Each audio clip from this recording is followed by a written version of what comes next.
എല്ലാ കൂട്ടുകാർക്കും ശുഭരാത്രി നേർന്നുകൊണ്ട് നമുക്ക് ആദർശിന്റെയും നയനയുടെയും നാളത്തെ നല്ലൊരു പ്രൊമോ വിശേഷം കേട്ടാലോ. അതിനു മുമ്പായിട്ട് ആദ്യമായി കാണുന്നവരാണെങ്കിൽ ചാനൽ ഇഷ്ടപ്പെട്ട ഒന്ന് സബ്സ്ക്രൈബ് ചെയ്യാൻ മറക്കരുതേ. അതോടൊപ്പം തന്നെ വീഡിയോ ഇഷ്ടപ്പെടുവാണെങ്കിൽ ഒരു ലൈക്ക് തരാനും മറക്കരുത് കേട്ടോ. അപ്പൊ നമുക്ക് നേരെ നമ്മുടെ വിശേഷത്തിലേക്ക് പോയാലോ. അങ്ങനെ ഇന്നത്തെ വിശേഷം നമ്മൾ കണ്ടു. ദേവേന് ഭയങ്കര സന്തോഷത്തോട് കൂടിയിട്ട് നയനയും കൊണ്ട് ടെക്സ്റ്റൈൽ ഷോപ്പിലും അങ്ങനെ ഷോപ്പിംഗ് മാളിലൊക്കെ കയറുവാണ്. പിന്നീട് നയനയ്ക്ക് വേണ്ടുന്ന കാര്യങ്ങളെല്ലാം വാങ്ങിച്ചു കൊടുക്കുകയാണ്. നയന വേണ്ടെന്ന് പറഞ്ഞാലും ദേവേന് ഒന്നിനും സമ്മതിക്കുന്നില്ലായിരുന്നു.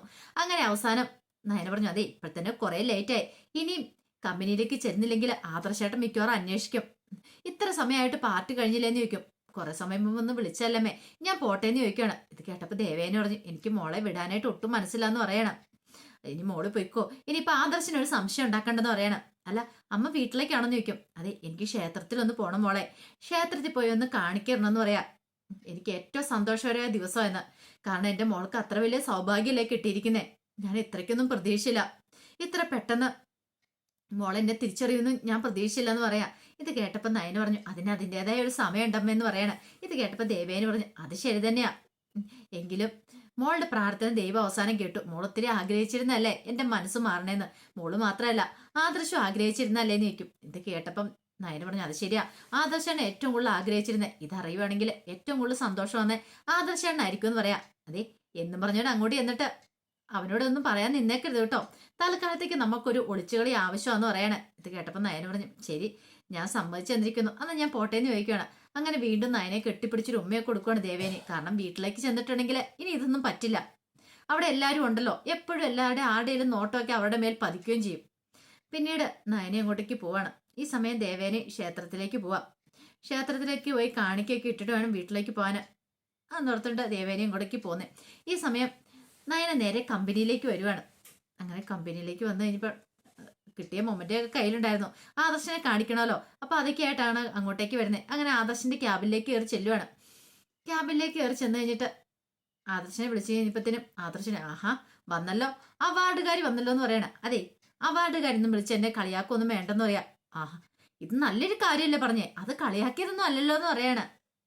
പിന്നീട് പറഞ്ഞ് കാണട്ടെ എന്ന് പറയണ. അങ്ങനെ ആദർശനെ അവാർഡൊക്കെ കാണിക്കുക. കൊള്ളാം, നല്ല ഭംഗിയുണ്ട് കാണാൻ എന്നൊക്കെ പറയണം. പിന്നീട് ചോദിച്ചു, അല്ല അമ്മേനെ അവിടെ വെച്ച് കണ്ടില്ലേ, അമ്മ നിന്നോട് വന്ന് മിണ്ടിയോന്നൊക്കെ ചോദിക്കേ. അമ്മയെ അവിടെ വെച്ച് കണ്ടായിരുന്നു, പക്ഷെ അമ്മ എന്നോട് സംസാരിക്കാനൊന്നും വന്നില്ലെന്ന് പറയാം. ചിലപ്പോൾ അമ്മയുടെ ദേഷ്യം ഇപ്പോഴും മാറിയിട്ടുണ്ടായിരിക്കില്ല, അതായിരിക്കും അമ്മയ്ക്ക് ഇഷ്ടപ്പെട്ടിട്ടുണ്ടായിരിക്കില്ല. എങ്കിലും അമ്മ വന്നല്ലോ. ഇത് കേട്ടപ്പോൾ നയന പറഞ്ഞു, അത് ശരിയാ അമ്മ വന്നു, അത് തന്നെ എനിക്ക് ഭയങ്കര സന്തോഷകരമായ കാര്യമെന്ന് പറയണേ. പിന്നെ ഇന്ന് എനിക്ക് ഏറ്റവും കൂടുതൽ ജീവിതത്തിൽ സന്തോഷമായ ദിവസമായിരുന്നു പറയണേ. അതെന്താ അങ്ങനെ പറഞ്ഞേ, നിനക്ക് അങ്ങോട്ടേക്ക് പോകാൻ ഇഷ്ടമില്ലായിരുന്നല്ലോ, പിന്നെ എന്താ ഇങ്ങനെ പറയണമെന്ന് ചോദിക്കും. പെട്ടെന്നാണ് എനിക്ക് അബദ്ധം മനസ്സിലായത്. അല്ല അത് പിന്നെ അവാർഡൊക്കെ കിട്ടിയല്ലോ ആദർശേട്ടാ, അതുകൊണ്ടാന്ന് പറയണം. ഇത് കേട്ട് കഴിഞ്ഞപ്പോ ആദർശ് പറഞ്ഞു, അത് കൊള്ളാം, എനിക്ക് ഇഷ്ടപ്പെട്ടെന്ന് പറയണേ. പെട്ടെന്ന് നയനെ അവാർഡ് എടുത്തുനിന്ന് ഒരു ഉമ്മ കൊടുക്കുവാണ്. ഇതെന്ത് പറ്റി അവാർഡൊക്കെ എടുത്ത് ഉമ്മ വെക്കുന്നേ, അത് പിന്നെ എനിക്ക് സന്തോഷം കൊണ്ടാന്ന് പറയണ. ആഹാ അത് കൊള്ളാം, സന്തോഷം വന്നു കഴിഞ്ഞാൽ അവാർഡൊക്കെ എടുത്ത് ഉമ്മ വെക്കുവോ, മൊമ്മന്റെയൊക്കെ എടുത്ത് ഉമ്മ വെക്കുവോ, അന്ന് എങ്ങോട്ട് വാ. അതെ മൊമ്മന്റേക്ക് മാത്രം ഉമ്മ കൊടുത്താൽ പോരല്ലോ, ആൾക്കൂടെ ഒരു ഉമ്മ ഉണ്ടേന്ന് ചോദിക്കണം. ആർക്ക്, നിനക്ക് വേറല്ലാതെ ആർക്കാ? ഇത് ക്യാബിനല്ലേ ആദർശേട്ടാന്ന് ചോദിക്കണം. അതെ ക്യാബിനാണ്, കുഴപ്പമൊന്നുമില്ല, ഇത് എന്റെ ക്യാബിനാ, നമ്മള് ഭാര്യ ഭർത്താക്കന്മാരല്ലേ, ഞാൻ നിന്നെ കെട്ടിപ്പിടിച്ചൊരു ഉമ്മ വന്നോർത്ത് ഒന്നും സംഭവിക്കാൻ പോകുന്നില്ലെന്നും പറഞ്ഞുകൊണ്ട് ഞാനെ ചേർത്ത് നിർത്തി നിറയിലൊരു ഉമ്മ കൊടുക്കുകയാണ്. ഇതാണ് എന്റെ സമ്മാനം എന്ന് പറയണ. പിന്നീട് നയനെ കഴുത്തിൽ കിടക്കുന്ന നെക്ലേസ് ഒക്കെ കാണിക്കണം. നെക്ലേസ് ഒക്കെ കണ്ടു കഴിഞ്ഞപ്പോ ആദർശം, ഇത് വലിയ സർപ്രൈസ് തന്നെ ആയിരിക്കലോ, കോൾ അടിച്ചല്ലോ എന്ന് പറയണം. അതേ ആദർശേട്ടാന്ന് പറയാ. പക്ഷെ അത് ആരാ ഗിഫ്റ്റ് ചെയ്തേന്നോ, ആരാ തന്റെ കഴുത്തിൽ അണിയിച്ചു തന്നെന്നുള്ള കാര്യമൊന്നും അതിനെ പറഞ്ഞില്ല. അത് പറയാൻ പറ്റില്ലല്ലോ, പറഞ്ഞിട്ടുണ്ടെങ്കിൽ കള്ളത്തരങ്ങളൊക്കെ പൊളിയുമല്ലോ. പിന്നീട് ആദർശം പറഞ്ഞു, ഇതൊക്കെ അറിഞ്ഞു കഴിയുമ്പോൾ വീട്ടിലൊരു ഭൂകമ്പം തന്നെ ആയിരിക്കും, അനാമികയ്ക്കൊക്കെ ഉണ്ടാകാൻ പോണേന്ന് പറയണം. ഇത് കേട്ടെന്ന് നയന പറഞ്ഞു, അത് ശരിയാന്ന് പറയണം. അവൾക്ക് ഒട്ടും ഇഷ്ടപ്പെടില്ല, അല്ലെങ്കിൽ തന്നെ അസൂയപ്പെടുത്തിരിക്കുക. ഇപ്പൊ ഇതും കൂടെ അറിഞ്ഞു കഴിയുമ്പത്തിനും അവൾക്ക് സഹിക്കാൻ പറ്റില്ല ആദർശേട്ടാന്ന് പറയണം.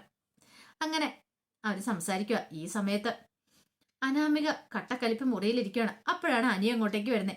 അനിയുടെ മുഖത്തെ സന്തോഷം കണ്ടു കഴിഞ്ഞപ്പോ തന്നെ അനാമിക പറഞ്ഞു, ചേട്ടത്തിക്ക് അവാർഡ് കിട്ടിയാലും സന്തോഷമായിരിക്കും അനിയന്റെ മുഖത്തല്ലേന്ന് ചോദിക്കുക. ഇത് കേട്ടത് അനി പറഞ്ഞു, അതിലിപ്പോ എന്താ സംശയം ഇരിക്കുന്നേ, 100% അത് അങ്ങനെ തന്നെയാന്ന് പറയണം. ഓ ഇനിയിപ്പം പ്രത്യേകിച്ച് ഞാൻ പറയേണ്ട കാര്യമില്ലല്ലോ, അല്ലെങ്കിൽ തന്നെ അവള് നിലത്തെങ്ങും അല്ലായിരുന്നു ആ നയനേന്ന് പറയുന്നോള്, ഇനിയിപ്പൊ അവൾ അങ്ങോട്ട് പൊങ്ങി പറക്കാൻ തുടങ്ങുമെന്ന് പറയണം. ഇത് കേട്ടതും അനി പറഞ്ഞു, അതിലിപ്പോ എന്താ തെറ്റിരിക്കുന്നേ, അതെ നയനടുത്ത് ഇച്ചിരി പൊങ്ങി നടന്നാലും കുഴപ്പമൊന്നുമില്ല, കാരണം നയനടുത്തേക്ക് അതിനുള്ള അർഹതയുണ്ടെന്ന് പറയണം. നയനടുത്തിന്റെ കഷ്ടപ്പാടിന്റെ ബലമാണ് നയനടുത്തേക്ക് കിട്ടിയിരിക്കുന്നു പറയണം. പിന്നെ കഷ്ടപ്പാടിന്റെ ബലം പോലും 2 ഡിസൈൻ വരച്ച ഉടനെ അവാർഡ് കൊടുക്കാനായിട്ട് കൊടുത്താരെ വേണം പറയാനായിട്ട്. അല്ലാതെ വേറെ പറഞ്ഞിട്ട് കാര്യമില്ലെന്ന് പറയണം. ഇത് കേട്ടതും അനി പറഞ്ഞു, നിനക്ക് കിട്ടാത്തന്റെ അസൂയല്ലേന്ന് ചോദിക്കണം. ഇത് കേട്ടതും അവള് പറഞ്ഞു, ഓ പിന്നെ നിന്റെ നയനടുത്തേക്ക് അവാർഡ് കിട്ടിയെങ്കിലും ഇവിടെ അതിനേക്കാളും ഗമയെ നടക്കുന്ന ഒരുത്തിയുണ്ട്, ആ നവ്യെന്ന് പറയുന്നവള്. അവളുടെ നാക്ക് കേട്ടിട്ടുണ്ടല്ലോ, അവൾക്ക് അവാർഡ് കിട്ടിയെന്ന് തോന്നും. എന്തൊരു ജാട അഹങ്കാരോ. ഈ കണക്കിന് അവൾക്കെങ്ങാനും അവാർഡ് കിട്ടിയിരുന്നെങ്കിൽ ഈ വീടെടുത്ത് തിരിച്ചു വെച്ചാണെന്ന് പറയാം. ഇത് കേട്ടപ്പോ അനി പറഞ്ഞു, അത് പിന്നെ അവര് ചേർത്തിയും അനിയത്തിയും തമ്മിലുള്ള സ്നേഹം അങ്ങനെയാ, അതിൽ അസൂയപ്പെട്ട് കാര്യമില്ല. നിനക്ക് ഈ പറയുന്ന ചേർത്തി അനിയത്തിയൊന്നും ഇല്ലാത്തോണ്ടല്ലേ, ഉണ്ടായിരുന്നേക്ക് കാണായിരുന്നു പറയണേ. ഇത് കേട്ടപ്പോ അനാമ പറഞ്ഞു, അയ്യോ ഇങ്ങനെയുള്ള തങ്ങളൊന്നും ഇല്ലാതിരിക്കുന്ന എനിക്കിഷ്ടം. അല്ലെങ്കിലും അത് അങ്ങനെ തന്നെയുള്ളൂ, ഒറ്റാന്തിരിയായിട്ട് ജീവിച്ചവർക്ക് അതല്ലേ പറഞ്ഞിട്ടുള്ളൂ എന്ന് അനി പറയാണ്. പിന്നീട് അനാമി പറഞ്ഞു, എനിക്കറിയാടാ നിന്റെ മനസ്സിലിരിപ്പ് എന്താന്ന്. നീ കിടന്ന് സന്തോഷിക്കുന്നത് എന്തിനാന്നറിയാം. നിന്റെ കാമുകിയുടെ ചേച്ചിക്ക് സമ്മാനം കിട്ടിയതിന്റെ സന്തോഷമല്ലേന്ന് ചോദിക്കാം. ദേ അനാമികയെ, ഒരു വട്ടമല്ല പല വട്ടം നിന്നോട് പറഞ്ഞിട്ടുണ്ട്, ഇതുപോലത്തെ വൃത്തിയായിട്ട് വാചകം പറഞ്ഞു എന്റെ അടുത്തേക്ക് വന്നേക്കരുതെന്ന്. നിനക്ക് അങ്ങനെ എന്തെങ്കിലും നിന്റെ മനസ്സിലുണ്ടെങ്കിൽ അതങ്ങോട്ട് മനസ്സിൽ വെച്ചാൽ മതി. പറഞ്ഞു കേട്ടല്ലോ. നിനക്ക് കിട്ടിയതൊന്നും പോരല്ലേ എന്ന് ചോദിക്കുവാണ്. ഇത് കേട്ട അനാമിക പറഞ്ഞു, എനിക്കറിയാടാ, നീയും അവിടെ എല്ലാരും കൂടെ ചേർന്നിട്ടാണ് എന്റെ അച്ഛനും അമ്മയ്ക്കിട്ട് പണി കൊടുത്തതെന്നറിയാം. ഇതിനകത്ത് നിനക്കും പങ്കുണ്ടോന്ന് എനിക്ക് നല്ല സംശയമുണ്ടെന്ന് പറയണം. അനി പറഞ്ഞു, അങ്ങനെ ഉണ്ടെന്ന് നിനക്ക് സംശയം തോന്നുവാണെങ്കിലേ നീ കൊണ്ട കേസ് കൊടുക്കാൻ പറയണം. ഇത് കേട്ടപ്പം അനാമിക പറഞ്ഞു, കേസ് കൊടുക്കലെന്ന് അറിയാഞ്ഞിട്ട് തന്നെയല്ലേ നീ ഇങ്ങനെയൊക്കെ പറയണേ, എന്താ നിനക്ക് കേസ് കൊടുത്താലോ? ഓ കേസ് കൊടുത്തിട്ടുണ്ട പൊല്ലാപ്പാവാൻ നിനക്ക് ഉറപ്പുണ്ടല്ലേ, നിന്റെയൊക്കെ കള്ളത്തരം മൊത്തം പുറത്തു വരുമെന്ന് അറിയാവുന്നോണ്ടല്ലേ എന്ന് ചോദിക്കാം. പച്ചയ്ക്ക് ഇങ്ങനെ അനി ചോദിച്ചു കഴിഞ്ഞപ്പോ അനാമിക അത്രയ്ക്ക് പ്രതീക്ഷിച്ചില്ല. അനാമിക പെട്ടെന്നൊരു പതർച്ചയുണ്ടായി. അനി അത് ശ്രദ്ധിക്കുകയും ചെയ്തു. പിന്നീട് അനാമിക രക്ഷപ്പെടാൻ വേണ്ടി പറഞ്ഞു, നിന്നോടൊന്നും പറഞ്ഞിട്ട് കാര്യമില്ലടാ എന്നും പറഞ്ഞിട്ട് ദേഷ്യപ്പെട്ട് അകത്തേക്ക് അങ്ങോട്ട് കയറിപ്പോവാണ്. എനിക്ക് മനസ്സിലായി ഉത്തരം മുട്ടിയപ്പം അവള് കയറിപ്പോയതാന്ന്. പിന്നീട് ദേവേനി അനന്തപുരിയിലേക്ക് വരുവാണ്. അനന്തപുരിയിലേക്ക് വരേണ്ട സമയത്ത് ജലജാൻ ജാനകിയും ഒക്കെ അവിടെ നിൽക്കുന്നുണ്ടായിരുന്നു. അങ്ങനെ ദേവേനി വന്നു കയറിയപ്പോ തന്നെ ജാനകി എന്നിട്ട് ചോദിച്ചു, എന്തായി ഏടത്തി കാര്യങ്ങളൊക്കെ എന്ന് ചോദിക്കുകയാണ്. ഇത് കേട്ട ജലജ പറഞ്ഞു, എന്താവാനായിട്ട്, ഏടത്തിക്കാണെങ്കിൽ ഒട്ടും ഇഷ്ടപ്പെട്ടിട്ടില്ല, ആ മുഖം കണ്ടാ അറിയത്തില്ലെന്ന് ചോദിക്കാം. ഇത് കേട്ടതും ദേവേനി മനസ്സിൽ പറഞ്ഞു, എനിക്ക് ഇഷ്ടപ്പെട്ടു, എനിക്ക് നന്നായിട്ട് ഇഷ്ടപ്പെട്ടു, ഞാൻ നന്നായിട്ട് ആസ്വദിച്ചാ വരുന്നേ, എന്റെ മരുമോളെ ചേർത്ത് പിടിച്ചിട്ടാ വരുന്നേ. പക്ഷെ നിന്നോടൊന്നും ഇപ്പൊ എനിക്ക് പറയാൻ പറ്റില്ല. ഈ സമയം ജലജ ചോദിച്ചു, അല്ല ഏട്ടത്തി എന്താ ആലോചിക്കണേന്ന് ചോദിക്കണം. അത് പിന്നെ എനിക്കത് ചിന്തിക്കാൻ പോലും കഴിയുന്നില്ല. അവൾക്ക് അവാർഡ് കിട്ടിയത് ഞാനങ്ങോട്ട് നോക്കിയിട്ട് പോലും ഇല്ലെന്ന് പറയണം. ഇത് കേട്ടപ്പോൾ ജലജ പറഞ്ഞു, എനിക്ക് അപ്പോഴേ അറിയായിരുന്നു ഏട്ടത്തിക്ക് ഇഷ്ടമില്ലെന്ന്, അതുകൊണ്ടല്ലേ ആ ഒറ്റ ഫോട്ടോയ്ക്കകത്ത് പോലും ഏട്ടത്തി ഇല്ലല്ലോ എന്ന് പറയണം. അത് ശരിയാ, ഞാൻ എന്നും പോസ്റ്റ് ചെയ്ത് ചെയ്യാനൊന്നും നിന്നില്ല, എനിക്ക് എങ്ങനെയെങ്കിലും ഒന്ന് വീട്ടിലേക്ക് വന്നാൽ മതി എന്ന് മാത്രമേ ഉണ്ടായിരുന്നുള്ളൂ. അവളുടെ ആ തിരുമോന്ത കണ്ടു കഴിഞ്ഞപ്പോഴത്തേനും എനിക്ക് അവിടെ നിന്ന് ഇറങ്ങി ഓടാനാ തോന്നിയെന്ന് പറയണം. ഇത് കേട്ടപ്പോൾ ജലജ പറഞ്ഞു, എന്റെ ഏട്ടത്തി, നമ്മൾ ഓരോ ദിവസം അവൾമാരെ ഇവിടെ നിന്ന് ഇറക്കി വിടാൻ നോക്കി കഴിയുമ്പോഴത്തേനും അവൾമാർ ഇവിടെ കൂടുതൽ അധികാരം സ്ഥാപിച്ചുകൊണ്ടിരിക്കുവാണല്ലോ, എന്താ ചെയ്യേണ്ടതെന്ന് അറിയില്ല എന്ന് പറയണം. ദേവേനി പറഞ്ഞു, എങ്ങനെയെങ്കിലും തടഞ്ഞേ മതിയാവുള്ളൂ ജലജെ, അല്ല നീ കണക്കിനുമായി ശരിയാവത്തില്ലെന്ന് പറയണം. ജാനകി പറഞ്ഞു, അത് ശരിയാ, ഇപ്പൊ തന്നെ കണ്ടില്ലേ, അവൾക്ക് പേരും പ്രശസ്തിയും കൂടിക്കൊണ്ടിരിക്കുക. ഇങ്ങനെ പോയിട്ടുണ്ടെങ്കിൽ നമ്മളൊക്കെ ഈ വീട്ടിൽ ആരും ഇല്ലാതാവും. ഒന്നുമില്ലേലും ഏട്ടത്തിയല്ലേ ഇവിടെ ആദ്യത്തെ മരുമോളായിട്ട് വന്ന് കാലുകുത്തിയത്, അപ്പൊ ഏട്ടത്തിക്കല്ലേ ഇവിടെ അധികാരമൊക്കെ വേണ്ടത്. ഇങ്ങനെ പോയ 10 ദിവസം കൊണ്ട് കണ്ടു, അച്ഛൻ യാത്ര ചെയ്ത് കഴിഞ്ഞ് വരുമ്പോഴത്തേനും മിക്കവാറും അവൾക്കായിരിക്കും അധികാരം കൊടുക്കുന്ന, ആ നയനേന്ന് പറയുന്നവൾക്കെന്ന് പറയണം.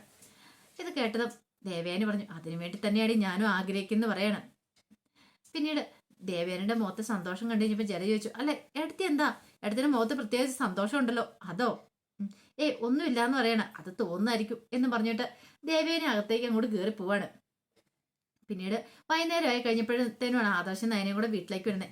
അങ്ങനെ നയന വന്നു കഴിഞ്ഞപ്പോൾ അങ്ങോട്ടേക്ക് നവ്യ ഓടി ചെല്ലുവാണ്. നവ്യ ഓടിച്ചെന്ന് വിശേഷങ്ങളൊക്കെ തിരക്കുന്നുണ്ട്. അപ്പോഴേക്കും അനാമികയും ജലജയും എല്ലാവരും ഇറങ്ങി വന്നു. ആ സമയത്താണ് നയനയുടെ കഴുത്തിൽ കിടക്കുന്ന നെക്ലേസ് കണ്ടത്. ഇത് കണ്ടത് അനാമികയുടെ കണ്ണെന്ന് മഞ്ഞളിച്ചു പോയി. ഒരു നിമിഷം അനാമിക ഇങ്ങനെ നോക്കി. നവ്യ ആ നെക്ലേസ് ഒക്കെ നോക്കിയിട്ട്, ഞാൻ കൊള്ളാലോ, നല്ല ഭംഗിയിടാ നയനെന്ന് പറയണം. ഇത് കേട്ടാ നയന പറഞ്ഞു, ഇത് എനിക്ക് പ്രസന്റ് ആയിട്ട് കിട്ടിയതാന്ന് പറയണം. അതോടെ കേട്ട് കഴിഞ്ഞപ്പത്തിന് അനാമയ്ക്ക് സഹിച്ചില്ല. എന്റെ ഭഗവാനെ, ഇത്രയും വലിയ സമ്മാനമൊക്കെയാണ് ഇവൾക്ക് കിട്ടിയിരിക്കുന്നത്. ഒരു ചെറിയ അവാർഡിന് താനോർത്ത എന്തെങ്കിലും ഒരു ചെറിയ സാധനമായിരിക്കുന്ന, പക്ഷേങ്കിലും മൊമ്മന്റോടെ കൂടി ഇത്രയും വലിയ സമ്മാനം കൊടുക്കാനായിട്ട് അത്രയും വലിയ സംഘടനയായിരുന്നോ? ഇങ്ങനെ എങ്ങനെയും അറിയുമായിരുന്നെങ്കിൽ എവിടുന്നേലും ആരെ കൊണ്ടായാലും വരപ്പിച്ചിട്ടാണെങ്കിലും താനൊരു ഡിസൈൻ ഉണ്ടാക്കിയാനോല്ലോ. ഇത്ര വലിയ അവാർഡ് കിട്ടുമായിരുന്നു അറിയാമെങ്കിൽ സഹിച്ചില്ല അനാമയ്ക്ക്. അപ്പോഴേക്കും ജലജയും ജാനയും കൂടെ അങ്ങോട്ടേക്ക് വന്നു. ജലജയ്ക്കും ഇത് കണ്ടു കഴിഞ്ഞപ്പോഴത്തേനും സഹിക്കാൻ പറ്റുന്ന കാര്യമാണോ? കാരണം കുറെ പൈസയുടെ മുതലാ അവളെ കഴുത്തിലിട്ടിരിക്കുന്നേ. പിന്നീട് പറഞ്ഞു, കണ്ടില്ലേ ജാനകി, അവളുടെ കഴുത്തെ കിടക്കുന്ന കണ്ടില്ലേ? അല്ലെല്ലായാലും അങ്ങനെയാ, ദുഷ്ടന്മാരെ ദൈവം പരപോലെ വളർത്തുന്നു പറഞ്ഞു കണക്ക് അവളുടെ സമയം തോന്നിയെന്ന് പറയണം. ജാനകി പറഞ്ഞു, അത് ശരി തന്നെയാ, അവളുടെ സമയമായത്. അല്ലെങ്കിൽ അവൾക്ക് ഇങ്ങനെ അംഗീകാരം കിട്ടുമോ? ഇനിയിപ്പൊ പറയാൻ വേണ്ട, നമ്മളെല്ലാരും ഇനിയിപ്പൊ അവളുടെ അടിമകളായിട്ട് ഇവിടെ കഴിയേണ്ടി വരുമെന്ന് എനിക്ക് തോന്നിയെന്ന് പറയണം. ആ സമയത്ത് നവ്യ എല്ലാവരുമായിട്ട് പറഞ്ഞു, കണ്ടില്ലേ എന്റെ അനിയത്തിക്ക് കിട്ടിയ സമ്മാനം കണ്ടോ, എല്ലാരും ഒന്ന് കാണാൻ കണ്ട് പഠിക്കാനൊക്കെ പറയണം. പിന്നീട് അനാമികനെ വിളിച്ചിട്ട് പറഞ്ഞു, അല്ല നിനക്കായിരുന്നല്ലോ ഭയങ്കര കേട് കൂടല്, ഇപ്പൊ കണ്ടില്ലേ എന്റെ അനിയത്തി ആരാ എന്താന്നൊക്കെ മനസ്സിലായില്ലേന്ന് ചോദിക്കും. നീയൊക്കെ താമസിരുന്ന എങ്ങനെ ഒരെണ്ണം കിട്ടുമോന്ന് ചോദിക്കുകയാണ്. ഒരിക്കലും കിട്ടാൻ പോകുന്നില്ല. ഇടി നാക്കൊണ്ട് അലച്ചിട്ട് മാത്രം കാര്യമില്ല. അതിനുള്ള കഴിവ് വേണം, അതിനുള്ള പ്രയത്നം കൂടെ ഉണ്ടെങ്കിൽ കാര്യങ്ങൾ നടക്കുള്ളൂ എന്നൊക്കെ പറഞ്ഞുകൊണ്ട് അനാമിക നന്നായിട്ട് അങ്ങോട്ട് വാരുന്നുണ്ട് ഇവിടെയിട്ട്. അനാമിക നല്ല ദേഷ്യം വന്നു. പക്ഷെ എന്തെങ്കിലും പറയാൻ പറ്റുമോ? പറഞ്ഞിട്ടുണ്ടെങ്കിൽ താൻ കൂടുതൽ നാണം കിടുമെന്ന് അനാമികയ്ക്ക് മനസ്സിലായി. അതുകൊണ്ട് അനാമിക ഒന്നും മിണ്ടായിരിക്കുകയാണ്.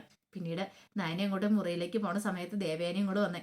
പെട്ടെന്ന് ദേവേരി അടുത്തേക്ക് വന്നിട്ട് പറഞ്ഞു, അവരെന്തേലും പറഞ്ഞോ മോളെ എന്നൊക്കെ ചോദിക്കുകയാണ്. ഇത് കേട്ടപ്പോൾ നയന പറഞ്ഞു, അത് പിന്നെ പ്രത്യേകിച്ച് പറയേണ്ട കാര്യമില്ലോ അമ്മേ എന്ന് പറയാണ്. അപ്പൊ അതേപോലെ തന്നെ കുറേയിട്ട് പറഞ്ഞു പറയണം, എനിക്ക് സങ്കടമുണ്ട് മോളെ, പക്ഷെ എന്ത് ചെയ്യാൻ പറ്റും, എനിക്കിപ്പോ അവരുടെ പക്ഷത്ത് നിന്നല്ലേ പറ്റുള്ളൂ എന്ന് ചോദിക്കുക. സാരില്ല അമ്മ, അതൊന്നും ഓർത്ത് വിഷമിക്കേണ്ടെന്ന് പറയണം. അപ്പോഴേക്കാണ് ആദർശം അങ്ങോട്ട് വരുന്നുണ്ട്. ആദർശനെ കണ്ടതും പെട്ടെന്ന് നയന പറഞ്ഞു, ഇതേ ആദർശേട്ടൻ വരുന്നുണ്ട്, ഞാൻ പോയേക്കോ എന്ന് പറഞ്ഞ് അങ്ങോട്ടേക്ക് കയറി പോവാണ്. ഈ സമയത്ത് ദേവേനി നയനെ തന്നെ നോക്കിക്കൊണ്ട് അവിടെ നിൽക്കുക. അപ്പൊ അതിന്റെ വിശേഷങ്ങളൊക്കെ നാളെ കാണാൻ പോകുന്നത്. ആ വിശേഷങ്ങളൊക്കെ നമുക്ക് എല്ലാവർക്കും കാത്തിരിക്കാട്ടോ. ഒരിക്കൽ കൂടി എല്ലാവർക്കും നല്ലൊരു രാത്രി ആശംസിച്ചുകൊണ്ട് നിർത്തുന്നു.